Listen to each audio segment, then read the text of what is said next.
Chapter 61. Happy for all her maternal feelings was the day on which Mrs. Bennet got rid of her two most deserving daughters. With what delighted pride she afterwards visited Mrs. Bingley and talked of Mrs. Darcy may be guessed.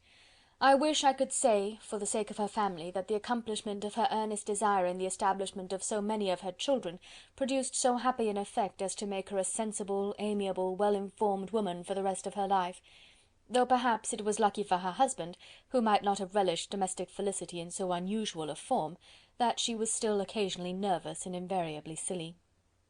Mr. Bennet missed his second daughter exceedingly. His affection for her drew him oftener from home than anything else could do.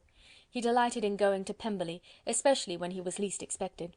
Mr. Bingley and Jane remained at Netherfield only a twelvemonth. So near a vicinity to her mother in merit and relations was not desirable even to his easy temper, or her affectionate heart. The darling wish of his sisters was then gratified. He bought an estate in a neighbouring county to Derbyshire, and Jane and Elizabeth, in addition to every other source of happiness, were within 30 miles of each other. Kitty, to her very material advantage, spent the chief of her time with her two elder sisters. In society so superior to what she had generally known, her improvement was great. She was not of so ungovernable a temper as Lydia, and removed from the influence of Lydia's example, she became, by proper attention and management, less irritable, less ignorant, and less insipid. From the further disadvantage of Lydia's society she was, of course, carefully kept, and though Mrs. Wickham frequently invited her to come and stay with her, with the promise of balls and young men, her father would never consent to her going. Mary was the only daughter who remained at home, and she was necessarily drawn from the pursuit of accomplishments by Mrs. Bennet's being quite unable to sit alone. Mary was obliged to mix more with the world, but she could still moralize over every morning visit, and as she was no longer mortified by comparisons between her sister's beauty and her own, it was suspected by her father that she submitted to the change without much reluctance. As for Wickham and Lydia, their characters suffered no revolution from the marriage of her sisters. He bore with philosophy the conviction that Elizabeth must now become acquainted with whatever of his ingratitude and falsehood had before been unknown to her, and in spite of everything was not wholly without hope that Darcy might yet be prevailed on to make his fortune. The congratulatory letter which Elizabeth received from Lydia on her marriage explained to her that, by his wife at least, if not by himself, such a hope was cherished. The letter was to this effect: "My dear Lizzy, I wish you joy. If you love Mr. Darcy half as well as I do my dear Wickham, you must be very happy. It is a great comfort to have you so rich, and when you have nothing else to do, I hope you will think of us.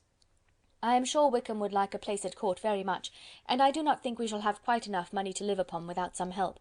Any place would do, of about 300 or 400 a year, but however, do not speak to Mr. Darcy about it, if you had rather not. Yours, etc." As it happened that Elizabeth had much rather not, she endeavoured in her answer to put an end to every entreaty and expectation of the kind. Such relief, however, as it was in her power to afford, by the practice of what might be called economy in her own private expenses, she frequently sent them.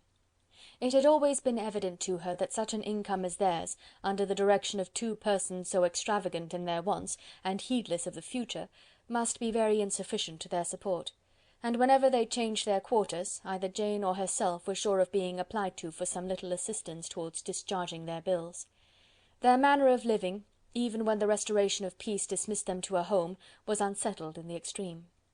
They were always moving from place to place in quest of a cheap situation, and always spending more than they ought.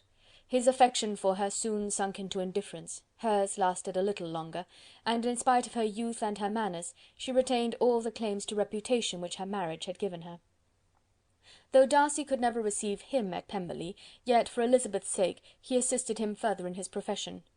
Lydia was occasionally a visitor there, when her husband was gone to enjoy himself in London or Bath, and with the Bingleys they both of them frequently stayed so long, that even Bingley's good humour was overcome, and he proceeded so far as to talk of giving them a hint to be gone.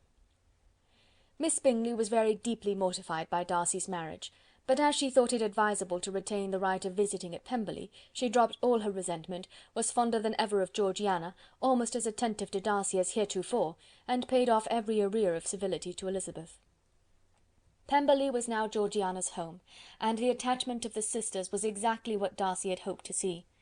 They were able to love each other even as well as they intended.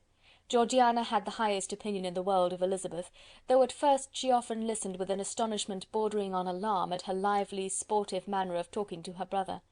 He who had always inspired in herself a respect which almost overcame her affection, she now saw the object of open pleasantry.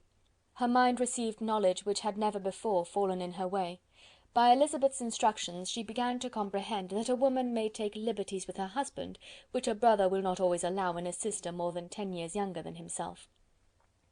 Lady Catherine was extremely indignant on the marriage of her nephew, and as she gave way to all the genuine frankness of her character in her reply to the letter which announced its arrangement, she sent him language so very abusive, especially of Elizabeth, that for some time all intercourse was at an end.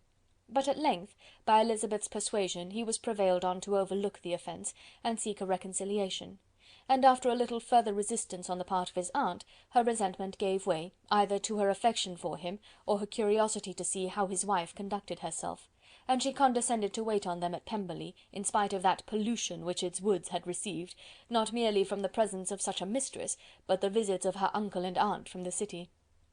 With the Gardiners they were always on the most intimate terms. Darcy as well as Elizabeth really loved them, and they were both ever sensible of the warmest gratitude towards the persons who, by bringing her into Derbyshire, had been the means of uniting them. End of Chapter 61. End of Pride and Prejudice by Jane Austen.